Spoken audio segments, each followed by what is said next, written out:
Get on all fours and bark, the words echoed off the concrete walls.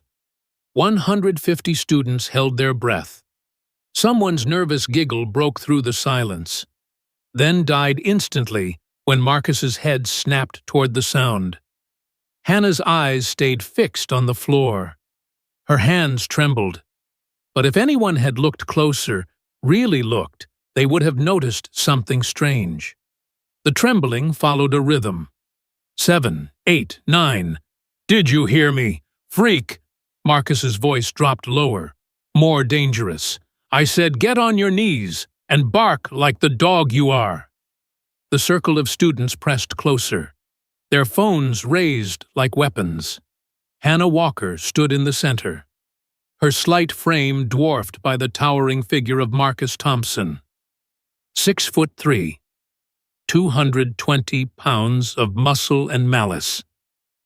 The fluorescent lights of Westfield High's gym cast harsh shadows across his face as he leaned down, close enough that she could smell the protein shake on his breath. The crowd loved it. They always loved it when Marcus found a new victim.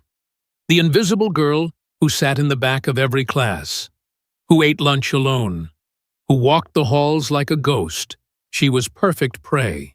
What they didn't know was that Hannah Walker hadn't been counting her breaths to calm down. She'd been counting down to 0. And if you want to help me share more of these inspiring stories about standing up to bullies, there's a thanks button below where you can buy me a coffee. Every little bit helps me reach people who need to hear that they're not alone in facing crazy situations. 3 weeks earlier, Hannah had made a mistake. She'd been tired. 5:30 a.m. training sessions before school. 11:30 p.m. fights after it was wearing her down. So when Zachary Young had accidentally knocked her books across the hallway, she'd reacted. Just a small movement, a subtle shift of her weight that let his follow-up shove miss completely. He'd stumbled past her. Confused, nobody else noticed, except Marcus. Marcus Thompson ruled Westfield High like a king ruling peasants. Football captain, mayor's nephew. 6 years of wrestling camps, and a father who taught him that strength was the only currency that mattered. He'd built his reputation on breaking people who thought they could fight back. And now he'd found a new project. I'm going to count to 3, Marcus announced, playing to his audience. 1. Hannah's fingers twitched. In another life, her real life, those fingers had dropped Antonio Reeves in 12 seconds. The same hands that looked so small and helpless had earned 47 straight victories in places where defeat meant ambulances, not embarrassment. 2. She thought about her brother, 16 years old, and fighting a different kind of battle in a hospital bed.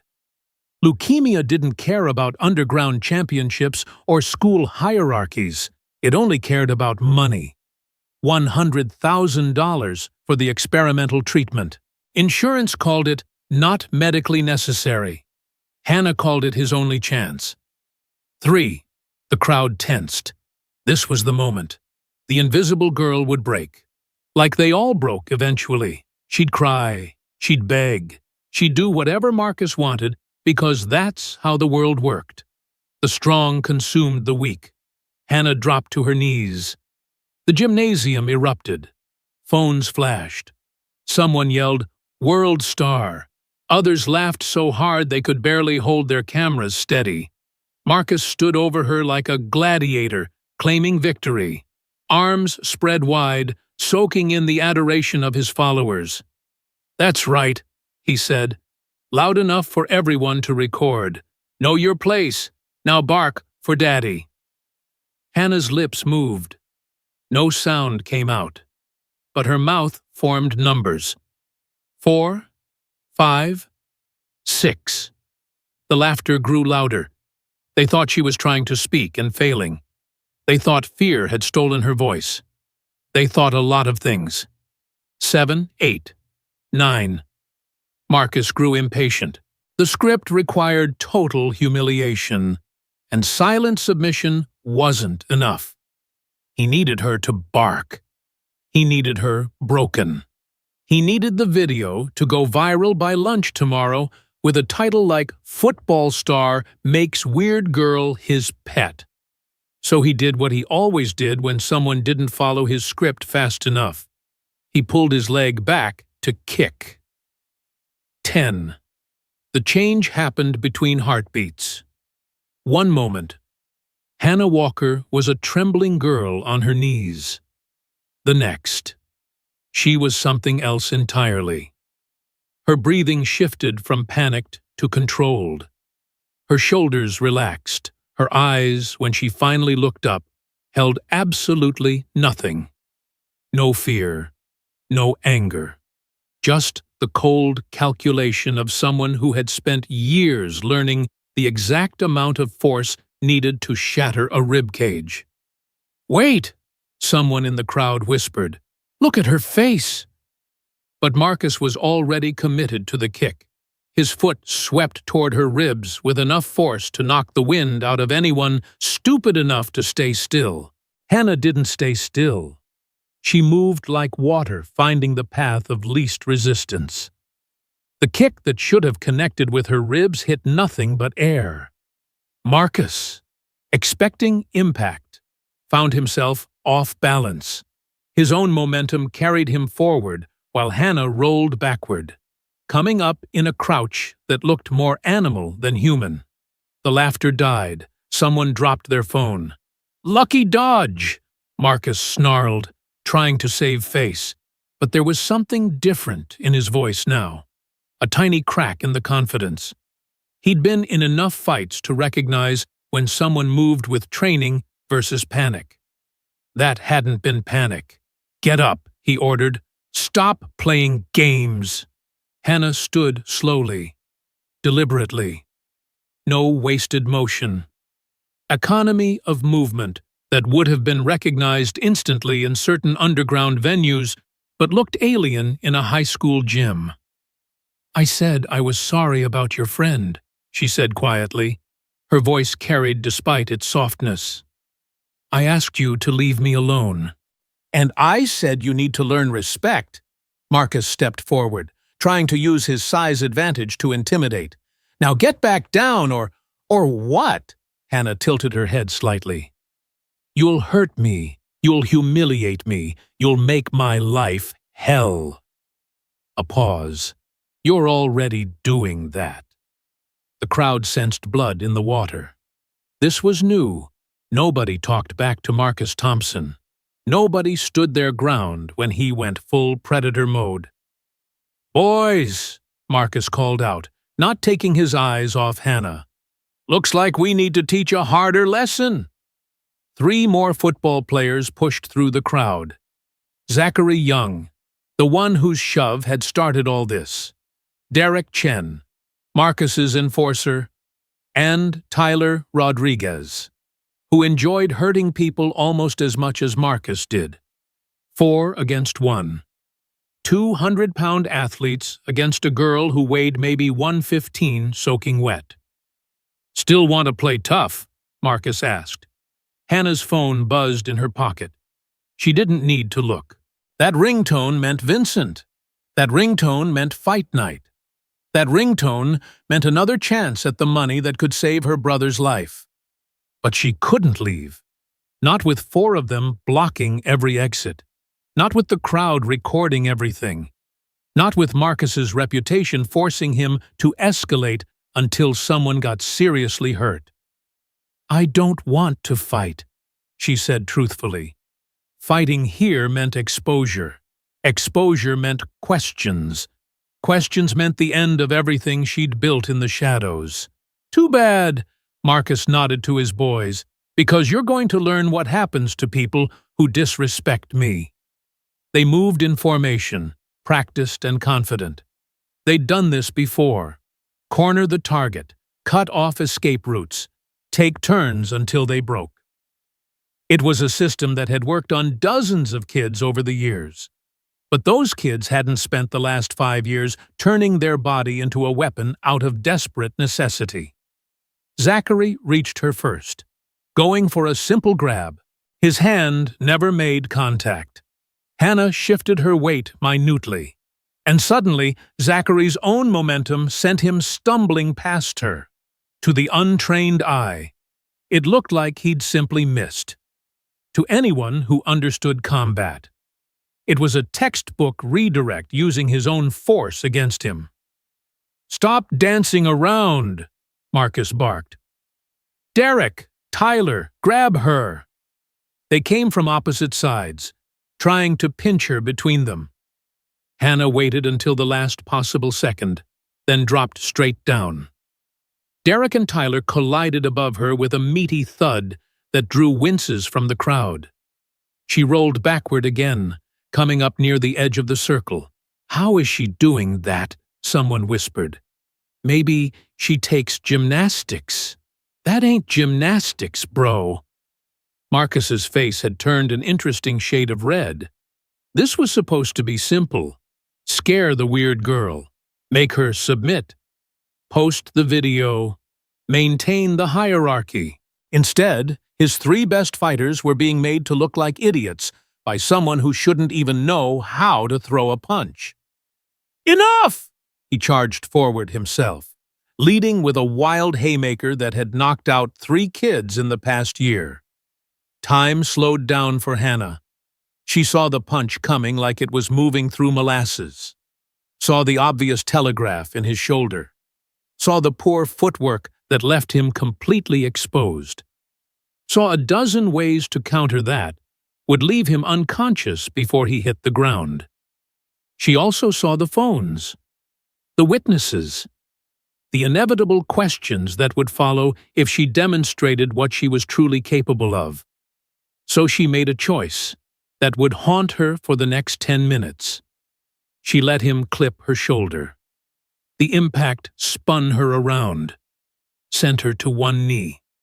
The crowd gasped, then cheered. This was more like it. This was the natural order restored. Marcus stood over her, breathing hard but victorious. "See," he announced to his audience, "just lucky moves, but luck runs out." Hannah touched her shoulder, assessing. He'd pulled the punch at the last second. She realized even Marcus had limits. He wanted submission, not a lawsuit. "Last chance," he said quietly, "just for her. Get on all fours and bark, or the next one won't be pulled." Her phone buzzed again. Vincent didn't like to be kept waiting. Every minute she wasted here was a minute less to prepare for tonight's fight, a fight that could change everything if she won. But looking up at Marcus, at the cruel satisfaction in his eyes, at the crowd baying for blood, Hannah realized something. She was tired of hiding, tired of pretending to be weak, tired of letting people like Marcus Thompson think they owned the world. "No," she said simply. The single word hit the gym like a thunderclap. No one said no to Marcus Thompson. No one refused his demands when he had them cornered and beaten. "What did you say?" Hannah stood up slowly, favoring her shoulder for show. "I said no. I'm done playing your games, done being your entertainment, done pretending that might makes right in this place." "You think you have a choice," Marcus laughed, but it sounded forced. "You think you can just walk away?" "Yes." Hannah straightened fully, and something in her posture made the nearest students take an involuntary step back. "Because here's what's going to happen. I'm going to walk out of this gym. You're going to let me. And tomorrow, we're all going to pretend this never happened. Or I stop holding back." The words hung in the air like a challenge. Marcus looked at her, really looked at her for the first time, saw the way she stood on the balls of her feet, saw the loose readiness in her arms, saw eyes that had witnessed violence far beyond high school posturing. "You're bluffing." Hannah smiled then, not a happy smile, not a scared smile, The kind of smile that 47 opponents had seen right before waking up in the emergency room. One way to find out, Marcus felt the crowd's energy shifting. They'd come for a show, and they were getting one. But not the kind he'd scripted. The invisible girl wasn't breaking. She wasn't begging. She was standing there like she actually believed she could take him. His reputation couldn't survive that, even if he won, which he would. Obviously, the very fact that she thought she could challenge him would crack the foundation of fear he'd built. "All right," he said, cracking his knuckles. "You want to play fighter? Let's play. But when I'm done, you won't just bark. You'll beg." He came at her with the technique that had won him 3 district wrestling championships. Low center of gravity, arms wide to prevent escape. The kind of takedown that had ended every real fight he'd ever been in. Hannah watched him come with the detached analysis of someone who had faced down men twice his size in venues where the referee's only job was to make sure nobody actually died. She had 2 options: let him take her down and trust that someone would intervene before things went too far, or show these people who she really was and deal with the consequences. Her brother's face flashed through her mind, pale and thin, but still smiling, still believing his big sister would find a way to save him. Vincent's fights paid $5,000 for a win, $20,000 for a championship defense. The $100,000 purse for tonight's tournament would set them up for life. If she exposed herself here, that all went away. But if she let Marcus Thompson grind her into the gym floor, something else would go away. The last piece of herself that remembered how to stand tall. The decision made itself. Marcus was 2 feet away when Hannah moved. To the crowd. It must have looked like magic. One moment she was standing still. The next she was spinning past his charge like a matador with a bull. Her hand brushed his shoulder as he passed just a touch, but applied at the perfect angle to multiply his momentum and send him crashing into the crowd. Students scattered. Marcus hit the floor hard, rolling twice before coming to a stop. When he looked up, his expression had changed from anger to something approaching shock. "How? Wrestling's great," Hannah said conversationally, like they were discussing sports over lunch. "Good for controlling opponents your own size, but it's got some pretty big holes when you're fighting someone who's trained in multiple disciplines." She saw the exact moment he understood, saw the realization dawn that this wasn't some weird girl who'd gotten lucky a few times. This was something else, something dangerous. "Who are you?" he asked, climbing to his feet more carefully this time. Hannah's phone buzzed a 3rd time. Vincent was getting impatient. She needed to end this before, "Yo, that's the ghost!" The shout came from somewhere in the crowd. A younger kid, maybe a sophomore, holding up his phone with a YouTube video playing. "Look, same height, same build, same movement style. That's the ghost from the underground fights." Everything stopped. The ghost. The name rippled through the crowd like wildfire. Everyone had heard the rumors. An undefeated fighter in the illegal circuits, 47 wins, most by knockout. Nobody knew their real identity because they always wore a hood and mask during fights. But the videos were legendary, brutal, efficient, terrifying. "No way," someone breathed. "The ghost is like 6 feet tall and jacked." Camera angles. Idiot. Look at the footwork. Look at how she moves. More phones came out. More videos loaded. Side-by-side comparisons of Hannah's gym floor movements and shaky footage from abandoned warehouses where people paid cash to watch violence without rules. Marcus had gone very pale. You're the ghost," Hannah didn't deny it. There was no point. The evidence was right there on 50 different phone screens, the same distinctive footwork, the same economical movements, the same way of making violence look like dancing. Holy shit, Derek breathed, backing away. She could kill us. She could kill all of us, Tyler added, his earlier bravado evaporating like morning mist. The gymnasium had become a pressure cooker.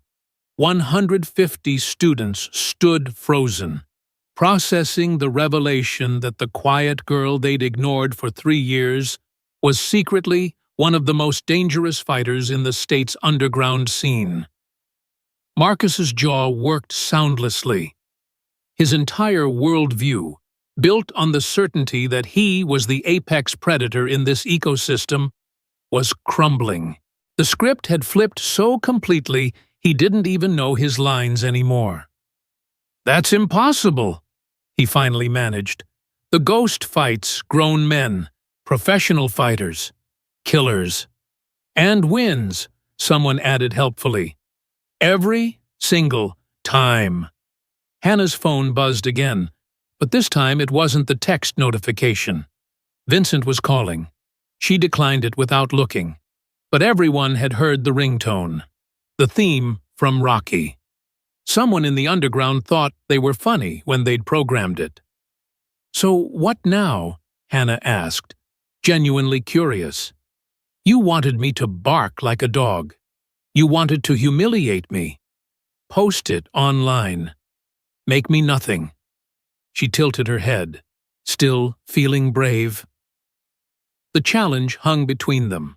Marcus had 2 choices: back down in front of everyone and destroy his reputation, or fight someone who had just been revealed as undefeated in 47 professional bouts. Pride won.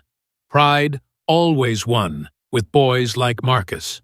"I don't care what you do in some ghetto fight club," he snarled, trying to rebuild his shattered confidence.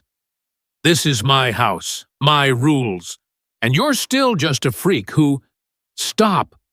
The voice came from the crowd, soft, scared, but determined. A freshman girl Hannah recognized but had never spoken to pushed forward. Ashley Martinez, small, quiet, the kind of kid who tried to become invisible to survive high school. "Just stop," Ashley repeated, looking at Marcus with tears in her eyes. "Please, can't you see what you're doing?" "What you've been doing? Get back," Marcus snapped. "This doesn't concern you." "Yes, it does. The dam broke. You made my brother quit school. He loved football, but you and your friends tortured him every day because he wasn't good enough. Because he was different. Because you could—" More voices joined in, students finding courage in numbers and in the presence of someone who had just proven that Marcus Thompson wasn't invincible. "You put Jake Morrison in the hospital. You destroyed Becca's art project because she wouldn't date you. You've been terrorizing this school for 4 years." Marcus's head swiveled, trying to identify speakers, to memorize faces for later retribution.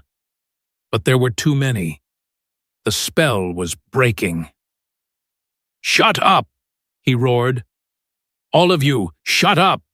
I run this place, You run nothing."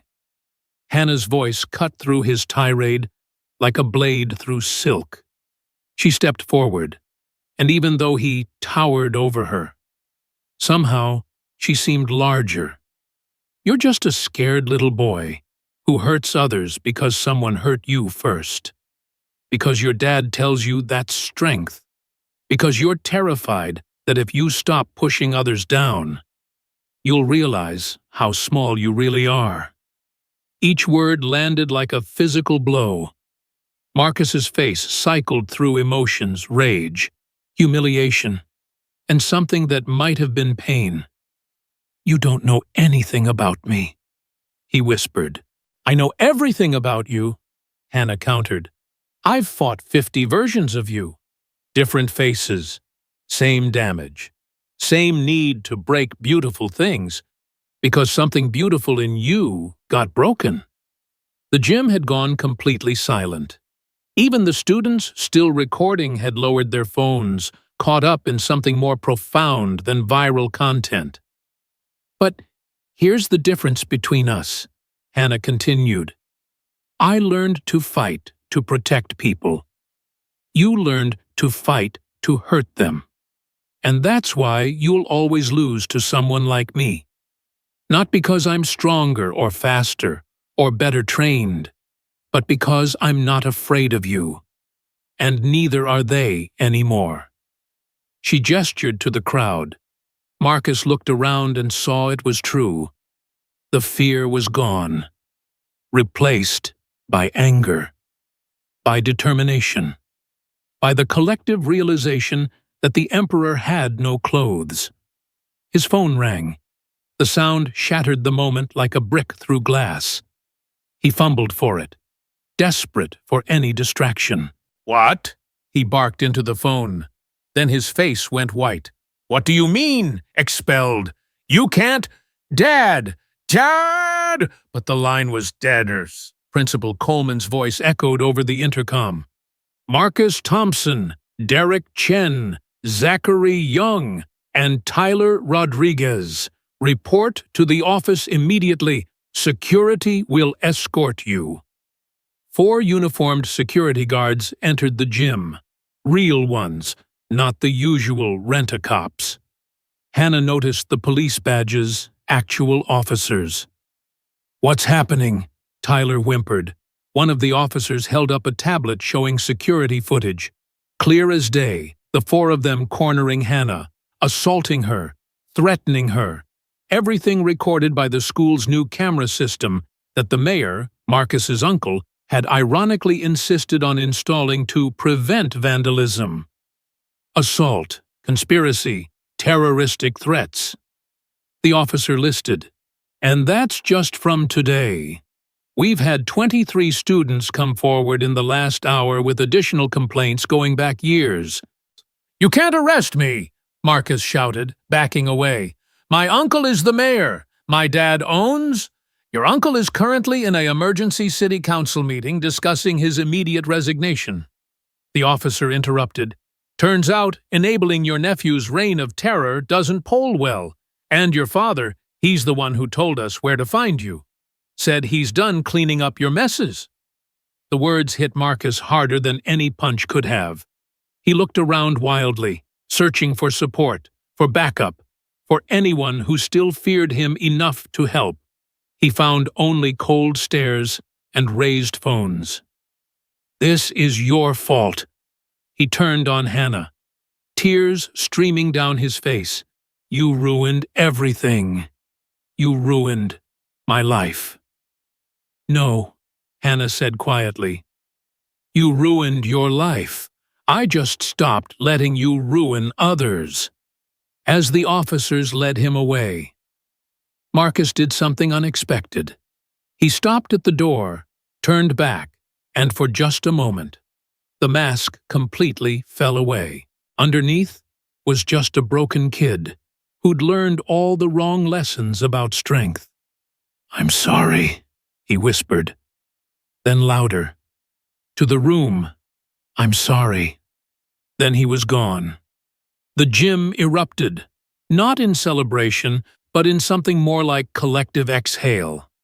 3 years of held breath finally released. Students hugged. Some cried. Others just stood there, processing the sudden shift in their world's axis. Hannah started for the door. She still had a fight to get to. Vincent would be furious. But Ghost. The voice stopped her cold, not because someone called her by her fighting name, but because she recognized it. Vincent Kane himself stood in the doorway, flanked by 2 massive bodyguards. Designer suit, gold watch. The kind of man who made his fortune on other people's blood and pain. "Going somewhere?" he asked pleasantly. "We have a tournament to attend. Don't we?" The students shrank back. Even with Marcus gone, they recognized a different kind of predator. Vincent radiated the casual menace of someone who had never been told no and survived. "How did you find me?" Hannah asked, though she already knew. The videos were everywhere by now. Her cover was blown completely. "Please, I've known who you were for months. Did you really think a mask and hood fooled anyone who mattered?" He smiled like a shark. "But I respected your privacy. You made me money. Lots of money. And tonight, you're going to make me even more." "The tournament," Hannah said. $100,000 prize. Winner takes all. My ghost versus the best fighters money can buy." He pulled out a contract. "You already signed. Remember, break it. And I own everything. Your house, your mother's car, your brother's medical debt, everything." Hannah felt the trap closing. This was why Vincent had let her maintain her double life. He'd been waiting for the perfect moment to own her completely. "My brother needs that money," she said. "Then fight for it, like you always do, like the animal you pretend not to be." "She's not an animal." Eleanor Chen pushed through the crowd. The school counselor looked terrified but determined. "She's a 17-year-old girl, and what you're doing is illegal." Vincent laughed. "Illegal? I'm a legitimate promoter of sporting events. She signed a contract. She's free to leave any time she wants. Of course, there will be penalties. Penalties like what happened to Tommy Gonzalez." Eleanor pulled out her phone, showing a news article. 16-year-old fighter who tried to quit your organization, his house burned down. Officially an accident, of course. Careful, counselor. Slander is such an ugly word. So is trafficking, exploitation of minors, racketeering. Eleanor smiled grimmily.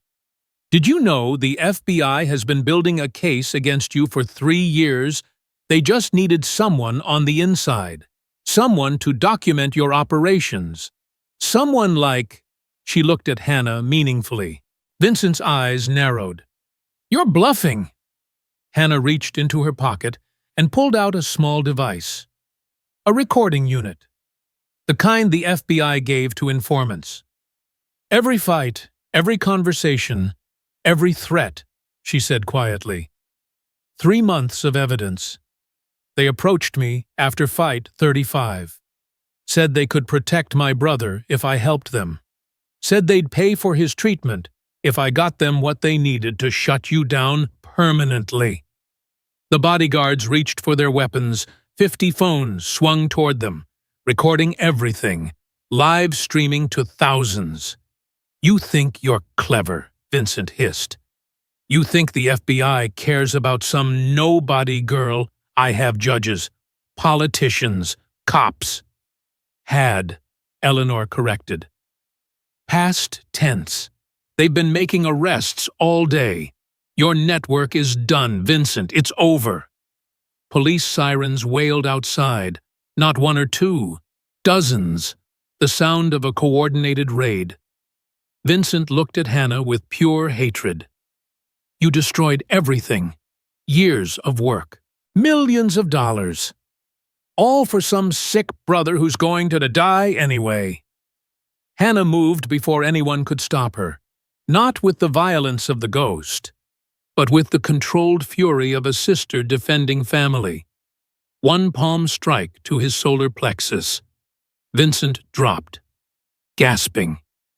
"His name is David," she said, standing over him. "He's 16 years old. He loves video games and terrible jokes, and he's going to live, because people like you won't own people like me anymore." FBI agents flooded the gym. Professional, efficient.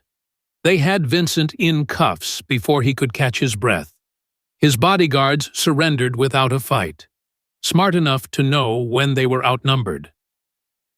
Special Agent Martinez approached Hannah. "Miss Walker, outstanding work. Your handler said you'd deliver, but this exceeded all expectations. My brother. Already approved for the experimental treatment. Full coverage. The Bureau keeps its promises. She handed Hannah an envelope. There's also a reward for information leading to the shutdown of a major trafficking ring, $50,000. Not life-changing money, but it's enough, Hannah said, thinking of all the ways that money could help. It's more than enough. As the FBI led Vincent away, students began approaching Hannah, tentatively at first, then in a flood. Can you teach us? I want to learn to defend myself. My little sister gets bullied. Could you show her some moves? Is it true you never lost a fight? Hannah looked at Eleanor, who smiled. The gym's empty after school. I bet the principal would approve a self-defense club, with proper supervision. Of course.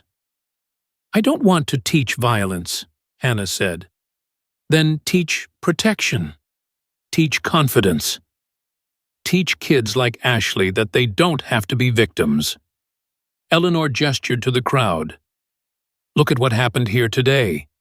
You didn't just beat Marcus Thompson. You showed everyone that bullies only have the power we give them. Hannah considered it. No more underground fights. No more hiding who she was. Just teaching scared kids how to be less scared. Teaching strong kids how to use that strength responsibly. Okay, she said, but we do it right. No revenge, no aggression, just defense and discipline. The cheer that went up could probably be heard across town. 6 months later, Hannah stood in a transformed gymnasium, 60 students in neat rows, working through basic defensive stances. Among them, Ashley Martinez, no longer trying to be invisible. Jake Morrison, back in school and healing. Even Zachary Young, Marcus's former friend, who'd asked to join after testifying against his crew. Remember, Hannah called out, strength isn't about hurting others. It's about protecting what matters. It's about standing up when standing up is hard. It's about being the shield, not the sword. The class recited together. In the corner, Derek Chen watched from a wheelchair. The attempted assault charges had been dropped in exchange for his testimony, but the shame had broken something in him. He'd tried to hurt himself, failed. Now he came to every class, not participating, but watching, learning, maybe healing. Sensei Hannah, a hand raised, new student, freshman who'd just transferred in. Is it true you never lost a fight? Hannah smiled. I lost plenty of fights, just not the physical ones. Every time I let fear control me, I lost. Every time I stayed silent when someone needed help, I lost. Every time I used my skills to hurt instead of help, I lost. But you won when it mattered, Ashley said. Not a question, a statement. We all did, Hannah corrected. That day in the gym, that wasn't about fighting. It was about choosing. All of you chose to stop being afraid. That's the only victory that matters. Her phone buzzed. Text from David. Treatment's working. Doctors say I'm responding better than anyone in the trial. Movie night tonight. She typed back quickly. Wouldn't miss it. Love you. Warrior. 5-minute water break, she announced. The students scattered, chattering excitedly about techniques and tournaments and whether Sensei Hannah would teach them the ghost's famous finishing move. Eleanor appeared at her elbow. Principal Coleman wants to know if you'd consider teaching at the middle school too. Apparently, word's gotten out about our anti-bullying program. I'll think about it, Hannah said, watching her students. Some were natural athletes, others could barely throw a punch, but all of them stood taller than they had 6 months ago. How's Marcus? Eleanor's expression grew thoughtful. finishing his sentence at the Juvenile Rehabilitation Center. His counselor says he's making progress, wants to apologize to everyone he hurt when he gets out. People can change, Hannah said, if they really want to. Speaking of change, Eleanor held up a letter. MIT wants to offer you a full scholarship. They were impressed by a certain essay about using martial arts principles to solve engineering problems. Hannah took the letter, scanning it quickly. A future she'd never dared dream about laid out in formal typography. College, career, a life beyond fighting. "I'll think about it," she said again. The break ended. Students returned to their positions without being asked. Hannah watched them with pride and something deeper. They weren't just learning to fight. They were learning to stand, to protect, to choose courage over fear. "All right," she called out. "Let's work on escapes. Remember, the best fight is the one you avoid," they chorused. Outside, Marcus Thompson stood at the fence, watching through the gym windows. His parents had finally agreed to let him come back to town for a day. He'd asked for one thing, to see what Hannah had built from the ashes of his empire. She saw him through the glass. Their eyes met. A moment of understanding passed between former enemies. Then Marcus did something unexpected. He bowed, deep and formal, a student acknowledging a teacher. Hannah returned the bow, then turned back to her class. "Some fights you won with fists, others you won with words. But the most important battles, the ones that really mattered, you won by showing people a better way to be strong." The ghost was dead. She'd served her purpose and saved what needed saving. But Hannah Walker was very much alive, and she had work to do. In the end, the strongest fighters really were those who fought for others, not against them, and in a gymnasium that had once echoed with cruel laughter. The sound of 60 students learning to protect instead of prey proved that sometimes. The best revenge wasn't revenge at all. It was transformation. 1 year later. Hannah stood in the hospital corridor, watching through the window as David laughed with other patients in the recovery ward. His hair had grown back. Color had returned to his cheeks. The experimental treatment had worked beyond anyone's wildest hopes. "Knock, knock," a familiar voice said behind her. She turned to find Marcus Thompson, dressed in a simple polo shirt and jeans. No more designer clothes. No more swagger. Just a young man who'd learned some hard lessons. "Marcus," she acknowledged, "heard you got early release. Good behavior. Plus, I finished my high school diploma and started teaching anti-bullying workshops to other kids in juvie." He rubbed the back of his neck awkwardly. "I wanted to thank you for not pressing additional charges, for the letter you wrote to the judge about rehabilitation over punishment." "Everyone deserves a second chance," Hannah said simply. "Not everyone gives them." He pulled out an envelope. "I've been working construction, saving money. This is for your brother's medical fund. I know the FBI covered the treatment, but there's always other costs." Hannah looked at the envelope. "Marcus, I can't. Please, let me do one good thing. Let me start fixing what I broke." She accepted the envelope, noting his calloused hands. Real work, honest work. "What's next for you? Community college. Maybe become a counselor someday. Help kids before they turn into what I was." He paused. "My dad still doesn't talk to me. Says I'm weak now. But I think maybe he's wrong. I think maybe this is what actual strength looks like."